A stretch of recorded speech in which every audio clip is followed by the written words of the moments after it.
여러분, 한글이 세계적으로 인정받는 문자라는 건 알고 계시죠? 그런데 얼마 전 훈민정음의 진위를 두고 벌어진 뜨거운 논쟁이 국제학술계를 뒤흔들었습니다. 2024년 4월 런던 대형 박물관에서 열린 동아시아 고문원의 재발견 국제학술대회. 세계 유수의 동양학자들이 참석한 이 자리에서 박물관 소장품인 훈민정음 헤레본에 대한 연구 결과가 발표될 예정이었는데요. 발표자로는 영국의 언어학 권위자 앤드류 모건 교수가 나섰습니다. 그는 이렇게 발표를 시작했습니다.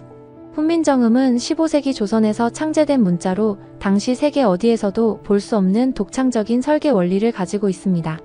하지만 강연이 시작된 지 얼마 지나지 않아 예상치 못한 일이 벌어졌습니다. 청중석에 있던 중국 베이징대의 장웨이 교수가 자리에서 벌떡 일어나더니 목소리를 높인 겁니다. 발언권을 요청합니다. 장 교수는 단호한 어조로 말했습니다. 훈민정음 헤레본은 위조된 문서입니다. 제가 이를 증명할 명확한 증거를 가지고 있습니다. 강연장은 일순간 긴장감이 감돌았습니다. 학회에 참석한 학자들과 청중들은 숨을 죽인 채 발표를 지켜보았죠. 모건 교수는 잠시 당황했지만 이내 차분하게 되물었습니다. 어떤 증거를 말씀하시는지 구체적으로 설명해 주시죠. 장 교수는 준비해온 자료를 스크린에 띄우며 강하게 주장했습니다. 보십시오. 헤레본 사본에 사용된 한자의 서체는 당시 조선에서 사용된 서체와 전혀 다릅니다. 또한 조선이 독자적으로 문자를 창제했다는 주장은 역사적 타당성이 부족합니다. 장 교수의 주장은 조선의 훈민정음은 중국 문화를 기반으로 후대에 조작된 위작이라는 것이었습니다. 강연장은 술렁였고 일부 학자들은 고개를 끄덕이며 동조하는 듯한 모습을 보였습니다. 그러나 대형 박물관의 동양학 큐레이터인 리사 브라운이 자리에서 일어나 말했습니다. 장 교수님, 박물관이 소장한 훈민정음 헤레본은 이미 다수의 검증을 거쳤습니다. 과학적이고 역사적인 근거를 통해 진품임이 입증된 자료입니다. 장 교수는 반박했습니다. 서양 학자들이 동양 문헌의 진위를 어떻게 검증합니까? 훈민정음은 조선 후기의 정치적 필요로 조작된 산물에 불과합니다. 이때 모건 교수가 차분히 반박하며 자신의 자료를 공개했습니다. 그렇다면 1446년 명나라 사신의 보고서는 어떻게 설명하시겠습니까? 모건 교수는 스크린에 고문서 이미지를 띄우며 말을 이었습니다. 이 문서에는 조선에서 창제된 새 문자는 한자와 전혀 다른 체계를 가지고 있으며 매우 정교하다는 기록이 명확히 남아 있습니다. 장 교수는 이를 단순한 견물록이라며 평가절하했습니다. 그러나 모건 교수는 추가 증거를 제시했습니다. 1449년 일본 승려인 쇼잔 이치로의 기록도 확인해 보시죠. 그는 훈민정음을 매우 과학적이며 일본 가나와 완전히 다르다고 평가했습니다. 또한 간송미술관의 한지 분석 결과에 따르면 이 문서는 분명 15세기 조선에서 제작된 것이 맞습니다. 장 교수는 여전히 물러서지 않았습니다. 그런 자료들은 모두 의도적으로 왜곡된 것입니다. 조선이 독자적으로 문자를 창제했다는 주장은 역사적 맥락에서 이해되지 않습니다. 논쟁은 점점 뜨거워졌습니다. 이때 일본 도쿄대의 나카지마 교수가 발언권을 요청하며 말했습니다. 저도 하나의 흥미로운 자료를 공개하겠습니다. 나카지마 교수는 일본 교토대 도서관에서 발견된 고문서를 스크린에 띄웠습니다. 1449년 조선통신사가 일본에 방문했을 때 훈민정음 문서를 쇼군에게 전달했습니다. 당시 기록에는 조선의 새 문자는 동방에서 볼 수 없었던 혁신적인 창조물이라고 적혀 있습니다. 나카지마 교수는 이어서 말했다. 더욱 흥미로운 점은 이 문자의 구조가 단순히 혁신적일 뿐만 아니라 학문적 연구 가치가 매우 높다는 점입니다. 이는 동아시아 문자 역사에서 전례가 없는 성취입니다. 모건 교수는 이어서 훈민정음의 설계 원리를 설명했습니다. 화면에 훈민정음의 자음 기본자와 발음 기관 다이어그램이 나타남. 훈민정음의 자음은 사람의 발음 기관을 본떠 만들어졌습니다. 예를 들어 기역은 혀풀이가 목구멍을 막는 모습을, 이응은 목구멍이 열린 모습을 본뜬 것입니다. 이는 현대 음성학의 원리와 완벽히 일치합니다. 프랑스 파리대의 장 피에르 디몽 교수도 추가 증거를 제시했습니다. 훈민정음 헤레본에 기록된 발음 체계는 19세기 현대 음성학보다 400년 앞서 있습니다. 이는 단순한 우연이 아니라 철저히 연구된 결과입니다.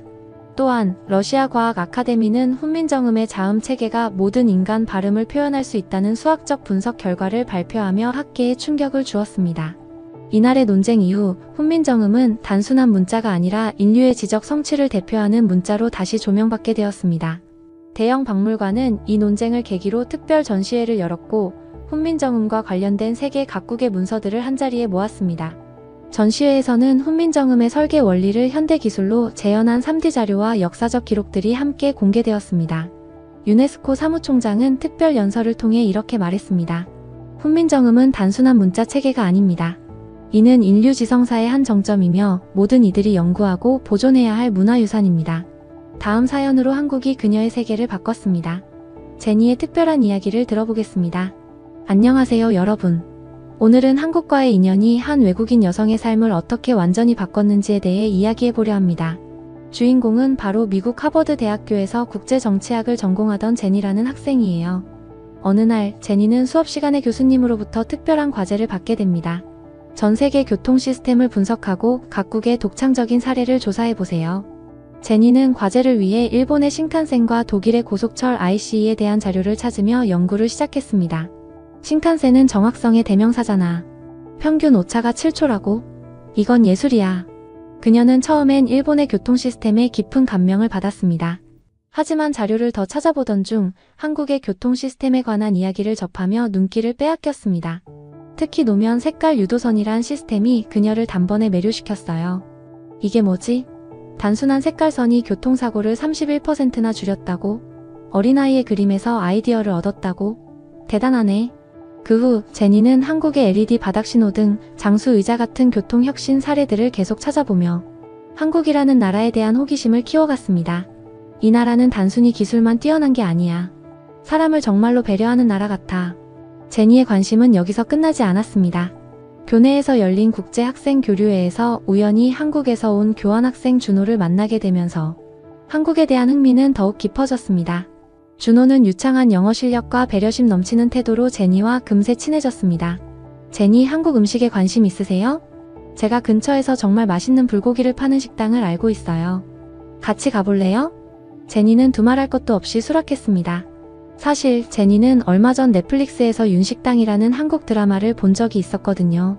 그곳에서 나왔던 불고기가 너무 먹고 싶었기 때문이죠. 식당에서 불고기를 처음 한 입 먹은 제니는 감탄을 멈출 수 없었어요. 와, 이건 상상 이상이에요. 달콤하면서도 부드럽고 정말 대단해요. 준호는 웃으며 설명했습니다. 불고기는 한국인들뿐 아니라 외국인들도 정말 좋아하는 음식이에요. 윤식당에서 샌드위치로 소개된 건 해외에서 현지화한 버전이죠. 하지만 원래는 밥과 함께 먹는 게 더 맛있답니다. 음식뿐만 아니었습니다. 준호는 제니에게 한국의 다양한 매력을 소개하며 노면 색깔 유도선부터 KTX의 발전 과정까지 설명해 주었어요.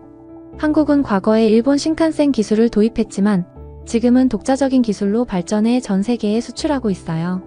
제니는 한국에 대해 알아갈수록 이 나라에 가보고 싶다는 생각이 점점 더 커졌습니다. 그러나 제니의 한국 사랑은 친구인 엘리사의 반대에 부딪히게 됩니다. 엘리사는 일본의 교통 시스템을 연구하던 중이었고 자신의 발표 주제와 상반되는 제니의 태도가 불편했던 거죠. 제니, 넌 한국에 너무 빠진 것 같아. 사실 KTX도 신칸센 기술을 베낀 거라는 거 알아? 제니는 엘리사의 날카로운 말에도 침착하게 답했습니다. 엘리사, 나도 그런 얘기를 들었어. 하지만 한국은 단순히 따라하는데 그치지 않고 사람들을 위한 창의적인 혁신을 만들어내고 있어. 노면 색깔 유도선이나 LED 바닥 신호등 같은 건 일본에서도 찾아볼 수 없는 아이디어잖아. 두 사람의 갈등은 발표 준비 과정에서도 계속되었습니다. 엘리사는 일본의 신칸센과 교통 문화를 강조하며 정확성, 기술력, 서비스 정신에서 일본이 최고야 라고 주장했습니다. 반면 제니는 한국의 혁신 사례들을 중심으로 사람 중심의 기술이라는 새로운 관점을 제시했습니다. 한국은 기술력뿐만 아니라 따뜻한 배려심으로 문제를 해결해요. LED 바닥 신호등은 스마트폰을 보며 걷는 사람들까지 배려한 시스템이고 장수의자는 노인분들이 신호를 기다리며 쉴 수 있게 해주는 발명이에요. 발표가 끝난 후 교수님과 학생들은 제니의 독창적인 접근에 깊은 인상을 받았습니다. 엘리사는 여전히 냉소적이었지만 제니는 오히려 자신감이 생겼습니다.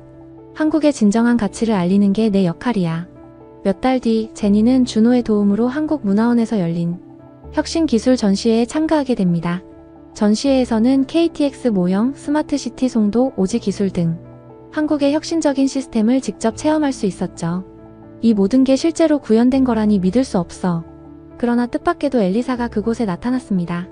그녀는 여전히 냉소적인 태도로 이게 다 진짜일까? 정부가 보여주고 싶은 것만 보여주는 거 아냐? 라고 말했어요. 제니는 엘리사에게 차분히 답했습니다. 엘리사, 난 직접 확인했어. 한국은 보여주기식 기술이 아니라 사람들의 삶을 진짜로 바꾸는 혁신을 하고 있어. 엘리사는 여전히 고개를 젓고 자리를 떠났지만 제니는 더 이상 그녀의 반응에 휘둘리지 않았습니다. 그녀의 목표는 분명했거든요. 1년 후 제니는 한국 정부의 장학금을 받아 서울대학교로 유학을 떠났습니다. 이제 제니는 한국에서 배운 창의성과 혁신을 미국 사회에 적용하기 위한 새로운 프로젝트를 준비 중이에요. 비행기 안에서 제니는 속으로 다짐했습니다. 한국은 내 인생을 바꿨어. 이제 내가 한국의 진짜 모습을 세상에 알릴 차례야. 오늘은 제니의 이야기를 통해 한국이 어떻게 한 사람의 인생을 바꿀 수 있었는지 살펴봤습니다. 여러분은 어떤 점에서 한국이 특별하다고 느껴지시나요? 다음 사연입니다. 한국인의 기계로 전세를 뒤집은 하버드의 하루라는 주제로 이야기를 들어보겠습니다. 세계 명문 하버드 대학교에서 열린 군사전략 특별 강의. 세계 각국에서 온 군사 전문가들과 학생들이 모인 자리에서 예상치 못한 논쟁이 벌어졌습니다. 한 러시아 유학생이 우크라이나 사태를 비웃으며 영국과 한국을 조롱하기 시작했죠. 그런데 그 순간 조용히 상황을 지켜보던 한국 학생이 앞으로 나섰습니다. 그가 꺼낸 단 하나의 물건과 단호한 발언은 모든 사람을 충격에 빠뜨렸고 강의실의 분위기를 완전히 바꿔놓았는데요.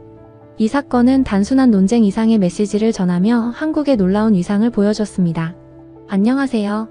저는 영국에서 온 군사학 유학생 다니엘라 패티슨입니다. 오늘은 하버드에서 벌어진 그날의 감동적인 순간과 한국인의 저력에 대해 이야기해 보려 합니다. 끝까지 들어주세요. 정말 후회하지 않으실 겁니다. 이 모든 일이 시작된 건 트럼프 전 대통령이 우크라이나 문제에 대해 강력한 발언을 했던 시기였습니다. 트럼프는 취임 초기부터 24시간 안에 전쟁을 끝내겠다는 파격적인 약속을 했었죠. 이로 인해 세계는 새로운 국면을 맞이할 것이라는 기대와 불안 속에 있었습니다. 하버드에서는 이를 주제로 특별 강의를 열었어요. NATO와 CIA의 분석관들까지 참여한 자리였죠. 저는 열심히 강의를 듣던 중 갑작스러운 뉴스 속보를 접하게 되었습니다. 영국의 스톰 섀도우 미사일 러시아 본토 공격. 실시간으로 방송된 영상은 충격적이었어요. 미사일이 러시아 방공망을 완벽히 뚫고 들어가는 장면은 강렬했습니다. 강의실은 순식간에 정적에 휩싸였고 일부 학생들과 전문가들은 급히 자리를 떠났습니다. 모두가 충격을 받은 채 강의가 중단되었죠. 저 역시 큰 불안을 느끼며 자리를 떠나려던 순간 한국 유학생 정수와 처음 대화를 나누게 되었습니다. 정수는 특수부대 출신으로 동기들 사이에서 이미 유명했습니다. 하지만 정작 저는 그와 깊게 이야기를 나눠본 적이 없었죠. 그는 차분히 저를 위로하며 말했습니다. 다니엘라, 지금은 침착하게 상황을 지켜봐야 할 때야. 혼란 속에서 감정적으로 반응하면 더 나쁜 결과를 초래할 수도 있어. 혹시 네가 도움이 필요하면 언제든 이야기해. 그의 이성적인 태도와 진심 어린 말에 제 불안감은 조금씩 사라졌습니다. 그리고 저는 이 한국인이 얼마나 놀라운 사람인지 점점 알게 되었죠. 며칠 뒤 강의는 재개되었습니다. 하지만 분위기는 한층 더 무거워졌어요. 러시아 유학생 옐레나는 영국의 행동을 조롱하며 큰 소리쳤고 중국 유학생 왕유는 러시아를 지지한다며 목소리를 높였습니다. 제가 참지 못하고 그들에게 반박하자 오히려 비웃음과 조롱만 돌아왔죠. 제 입장은 점점 고립되는 듯 했습니다. 그때 강의실 뒤편에서 낯익은 목소리가 들려왔습니다. 지금 이 상황이 우스운가? 수많은 사람이 고통받고 있는데도 그런 발언을 하는 게 부끄럽지도 않냐? 모두가 뒤를 돌아보니 정수가 단호한 표정으로 일어서 있었습니다. 그는 자신의 신분을 밝히며 707 특수임무대에서 활동했던 경험을 이야기하기 시작했어요. 정수는 이어 수첩을 꺼내 보여줬습니다. 거기엔 전쟁터에서 찍은 한 사진이 있었죠. 폐허가 된 마을, 울고 있는 어린아이. 강의실은 숨죽인 채 그의 말을 들었습니다. 이 사진은 내가 전쟁터에서 직접 본 현실이야. 전쟁은 절대 정당화될 수 없어. 지금 이 자리에서 누군가를 조롱하는 것도 마찬가지야. 그의 말은 강의실 전체를 압도했고 러시아와 중국 유학생들은 아무런 말도 하지 못했습니다. 그날 이후 정수는 단순한 학생 이상의 존재가 되었습니다. 그의 발언은 단순한 논쟁을 넘어서 모두에게 강렬한 메시지를 남겼습니다. 하버드 캠퍼스에서 한국에 대한 이야기가 끊이질 않았어요. 특히 정수가 보여준 한국의 군사기술력과 인간미는 모두에게 깊은 인상을 남겼습니다. 저 역시 정수와의 대화를 통해 한국이라는 나라를 새롭게 알게 되었고 그에게 감사를 전하고 싶습니다. 앞으로 더 열심히 공부해서 언젠가 이 감동을 돌려줄 기회를 만들고 싶어요. 마지막 사연으로 미국 하버드 교수의 이야기를 만들어 보겠습니다. 안녕하세요. 저는 하버드 대학교에서 도시공학을 가르치는 교수 제인 윌리엄스입니다. 제가 도시 인프라 전문가로서 자부심을 갖고 말할 수 있는 건 미국은 세계에서 가장 발전된 국가 중 하나라는 점이에요. 특히 도시 설계와 인프라에 있어서는 다른 나라들보다 앞서 있다고 믿었죠. 하지만 얼마 전 LA시청에서 한국의 지하철 시스템을 모델로 보고서를 작성해 달라는 요청을 받았습니다. 처음엔 그 말이 참 기분 나쁘게 들렸습니다. 한국? 작은 나라에서 뭘 배울 게 있다는 거야? 라고 생각했죠. 그런데 문제는 그 요청을 거절할 수 없었다는 겁니다. 한국에 대한 이야기는 시청 공무원들의 입에서 끊임없이 나왔고 그들은 재개 비행기 티켓과 체류 비용을 모두 지원해주겠다고 했습니다. 어쩔 수 없이 저는 울며 겨자 먹기로 한국행 비행기에 몸을 실었습니다. 비행기 안에서도 저는 투덜거렸습니다. 뭐 얼마나 대단하겠어. 적당히 구경하고 간단한 보고서를 쓰면 끝나겠지. 그러나 제가 한국에서 경험하게 될 일들은 제 인생을 완전히 뒤바꿔 놓을 것이었습니다. 서울에 도착한 저는 약속된 장소인 삼성역으로 향했습니다. 공항철도를 타고 이동하며 저는 대체로 무덤덤했죠. 그러나 역 입구에서 공무원 김현준 씨를 만난 순간 모든 것이 달라지기 시작했습니다. 재인 교수님 안녕하세요. 환영합니다. 현준 씨는 유창한 영어로 인사를 건넸고 저를 역 안으로 안내했습니다. 입구에서부터 저는 깜짝 놀랐습니다. 깨끗한 대리석 바닥, 벽면을 가득 채운 디지털 화면들, 실시간으로 업데이트되는 환승 정보가 눈앞에 펼쳐졌습니다. 이건 시작일 뿐이에요. 승강장으로 가보시죠. 현준 씨는 환하게 웃으며 저를 이끌었고 개찰구를 지나며 저는 또 한 번 놀랐습니다. 환풍시설 덕분에 공기가 상쾌했으며 화장실은 무료인데다 호텔 수준으로 깨끗했죠. 미국 지하철에 이런 화장실이 있었다면 정말 큰 뉴스가 됐을 거예요. 제가 농담처럼 말했지만 제 안에선 이미 미국과 한국을 비교하는 생각이 시작되고 있었습니다. 승강장으로 내려가자 스크린도어가 눈에 띄었습니다. 처음엔 추가 요금을 내야 하는 건 줄 알았지만 현준 씨가 설명했습니다. 승객 안전과 공기질 개선을 위해 설치된 장치입니다. 기차가 도착하고 승객들이 질서 정연하게 줄을 서 있는 것을 보며 저는 또 한 번 놀랐습니다. 특히 사람들이 내리는 승객을 기다린 후에야 타는 모습은 미국에서는 보기 힘든 광경이었습니다. 열차 안에서는 더 큰 충격이 기다리고 있었습니다. 쓰레기 하나 없는 바닥, 조용히 책을 읽는 사람들, 그리고 심지어 자리를 양보하는 모습까지. 저는 이게 정말 가능한 일이야? 라는 생각이 들었습니다. 현준 씨는 웃으며 말했습니다. 이런 모습이 당연한 거 아니에요?